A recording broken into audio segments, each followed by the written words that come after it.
সর্বনাশ, আজকেও 10 minute late. Sir, madam আপনাকে দুবার খুঁজতে পাঠিয়েছেন, আসলেই বলেছেন দেখা করতে যেতে।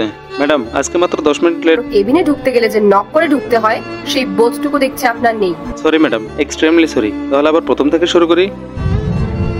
ভেতরে আসতে পারি ম্যাডাম? আসুন। দেরি করে অফিসে আসাটা অন্যায় এবং অপরাধ। না, আমি বলছিলাম কি। থামুন।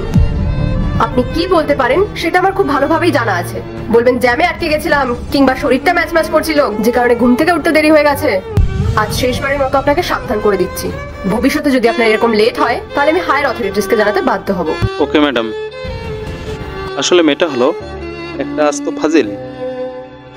আমি বললাম তো আমি চা খাবো না। দেখো, সব জিনিসে কিন্তু জেদ ভালো না। এটা তোমার অফিস না, এটা আমার বাড়ি। বুঝেছি, স্যারের রাগ হয়েছে। তার রাগ হবে না, আমি তোমার স্বামী। আমাকে তোমার চেম্বারে ঢুকতে গেলে পারমিশন নিতে হবে। 100 বার। অফিসে হলাম আমি তোমার বস, তাই আমার আদেশ পালন করাটা তোমার দায়িত্ব।